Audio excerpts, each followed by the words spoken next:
Sem o Estado, como saberíamos o que é uma alimentação saudável? Este é o Visão Libertária, sua fonte de informações descentralizadas e distribuídas. Antes do início do século XX, as pessoas praticamente só usavam gordura animal rica em gordura saturada, como manteiga ou banha, para cozinhar. Conforme o processo de extração de óleo de grãos foi mecanizado, os óleos vegetais começaram a se tornar cada vez mais baratos. Aqui vamos usar os Estados Unidos como exemplo, pois é um país desenvolvido e é onde a mudança de hábitos alimentares foi maior. Lá, ao longo de todo o século passado, o consumo per capita de óleo de soja aumentou 1000 vezes. O de margarina aumentou 12 vezes. Os de manteiga e banha diminuíram 4 vezes. E o consumo de carne vermelha permaneceu praticamente estável. Atualmente, o câncer e as doenças cardiovasculares são as principais causas de morte nos Estados Unidos e no mundo. Junto com o aumento da incidência dessas doenças no século passado, aumentou também a ocorrência de obesidade e diabetes. Mas antes que isso sirva para se fazer alarde, vamos ressaltar que durante esse tempo todo, as técnicas e qualidades dos exames melhoraram e por isso o número desses diagnósticos aumentou. Mas por que o colesterol passou a ser, entre aspas, considerado pelos especialistas, um fator de risco para doenças cardiovasculares tão dramaticamente? E por que até a carne vermelha passou a ser considerada um carcinogênico? Como os produtores de origem animal foram tão vilanizados, mesmo que os, entre aspas, especialistas admitam que não há causas conclusivas de que eles sejam ruins para a nossa saúde? Nos anos 1940 e 1950, começou a aumentar a preocupação com o aumento das taxas de doenças cardíacas. O fisiologista Ancel Keys publicou em 1953 um artigo alertando para os perigos da ateroesclerose para a saúde pública. Ela é uma inflamação crônica das artérias, com a formação de placas de gordura e cálcio. Havia vários suspeitos em potencial. O consumo de cigarros, por exemplo, estava aumentando. Embora o consumo de gordura animal estivesse diminuindo, ao contrário do consumo de gordura vegetal, Ancel Keys tinha uma teoria. O consumo de gordura saturada aumenta os níveis de colesterol no sangue. E já que o colesterol é um dos principais componentes das placas ateroscleróticas, então a gordura saturada causaria doença cardíaca. Você consegue ver o erro dessa lógica? O fato de que as placas são formadas por colesterol não implica que níveis mais altos de colesterol no sangue causam maior risco de formação de placas. Ancel Keys é conhecido pelo seu Estudo dos 7 Países, um estudo observacional que afirma haver uma correlação entre incidência de doenças cardíacas e o consumo de gordura em um país. Temos 4 observações sobre esse estudo. Primeira, os dados para o consumo de gordura no país foram estipulados a partir da produção per capita de comida e gordura. Essa estimativa não é muito boa, porque usou a produção e não o consumo propriamente. Segunda, os dados para aferir mortalidade não são confiáveis, porque a causa da morte oficial geralmente era mal representada, principalmente nos países em desenvolvimento. Terceira, existem inconsistências para interpretação. Por exemplo, homens japoneses vivendo nos Estados Unidos com níveis mais baixos de colesterol no sangue têm mais ataques cardíacos do que os que moram no Japão. E quarta, correlação não implica causalidade. Essa é importante. Existem variáveis de confusão, ou seja, variáveis que afetam tanto o consumo de gordura quanto a mortalidade, causando uma associação espúria. As mais óbvias são classe social e consumo de carboidratos refinados. O consumo de açúcar, por exemplo, tende a correlacionar com o de gordura nos países. A qualidade desse estudo é tão baixa que, hoje em dia, ele não seria aceito nem para cursos de iniciação científica. Inclusive, naquela época,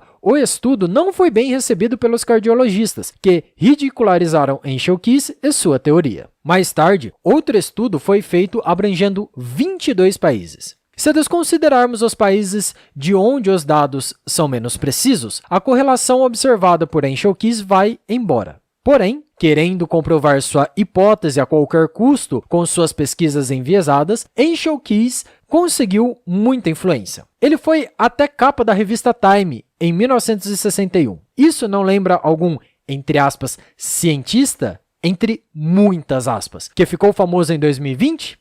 Pois é. Em 1968, um comitê do Senado americano, The United States Senate Select Committee on Nutrition and Human Needs, investigou a questão das doenças cardíacas. Os estatistas resolveram embasar muitos estudos sobre o tema. Uma das melhores pesquisas já realizadas sobre este assunto, entre 1968 e 1973, foi o Minnesota Coronary Study. Foi uma intervenção realizada com 9.423 homens e mulheres, pacientes em vários hospitais psiquiátricos. A maior parte dos estudos epidemiológicos é de observação, feita com questionários nos quais as pessoas dizem o que comem. Isso não é nada confiável. Essa pesquisa foi muito boa, pois a dieta dos pacientes podia ser controlada, mas provavelmente hoje não seria aprovada nos comitês de ética. Foi um estudo duplo cego randomizado. As pessoas foram separadas em dois grupos que consumiam as mesmas quantidades de gordura, sendo que o grupo de intervenção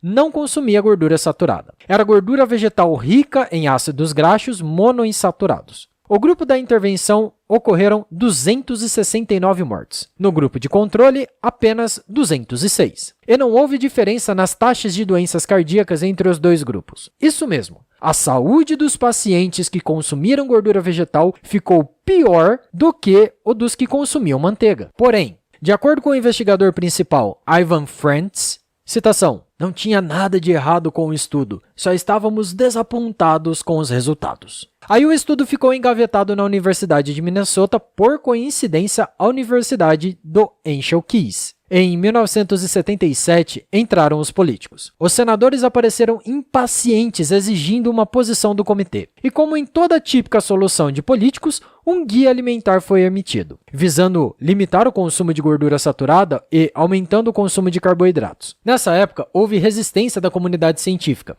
Philip Handler, presidente da Academia Nacional de Ciências, protestou dizendo, citação, que direito tem o governo de propor que o povo conduza um experimento nutricional com eles mesmos, como cobaias, com tão pouco evidências? Nós, libertários, sabemos que o Estado não precisa de evidências para justificar imposições sobre todos. É tudo sempre arbitrário e a chance de afetar as pessoas negativamente é grande. Se você ainda precisa de um exemplo para entender que políticos querendo mostrar serviço pioram a nossa vida, uma perguntinha. Por onde você andou em 2020? Desde então, os governos dos Estados Unidos e de outros países têm lançado guias alimentares, limitando cada vez mais o consumo de gordura saturada. Porém, as taxas de obesidade continuam a aumentar. Recentemente, percebemos novas tentativas de vilanizar os produtos de origem animal. Agora, a desculpa é motivada pela tática de usar um elemento sagrado para todos. É que seriam prejudiciais ao meio ambiente. Isso tudo, novamente, sem um pingo de provas nem de evidências. A única evidência clara é de que o Estado, ao financiar pesquisadores que não se motivam por incentivos do mercado, ou seja, atendendo a uma demanda das pessoas e não de intrometidos como o governo, acaba gerando um grande número de publicações, entre aspas, científicas com um viés absurdo. Então, com o aval de, entre aspas, especialistas pagos pelo próprio Estado, que vão dizer o que o Estado quer, governos podem sacramentar regras e recomendações aleatórias. Fora a relação simbiótica de cientistas preferidos com o Estado, não podemos saber qual era a intenção dos políticos que financiaram as pesquisas, nem saber quais eram os objetivos dos pesquisadores. No Ancapistão, assim como no Estado, pesquisas serão encomendadas e cada médico e nutricionista será livre, tanto para trabalhar honestamente, como também para fazer conluios com grupos financiadores, e então recomendar a dieta que quiserem. Mas como no Ancapistão não tem um ente central de alegados melhores discursos, resultados mais agradáveis e informações supostamente mais confiáveis, cada pessoa poderá escolher em paz o guia que vai usar para o que comer, porque terá resultados muito mais diversificados. Assim, com o tempo de experiência das pessoas, pelo interesse delas, que é o que importa, os resultados piores serão descartados. E quando as pessoas ficarem insatisfeitas porque perceberam que a quantidade de conluios aumentou, há espaço para entrarem no mercado pesquisadores honestos, assim como quem fura um cartel. É o mercado que demanda. O Estado só quer parecer útil, e não é para só justificar impostos, mas para justificar a imposição de controle. Enfim, com liberdade de mercado,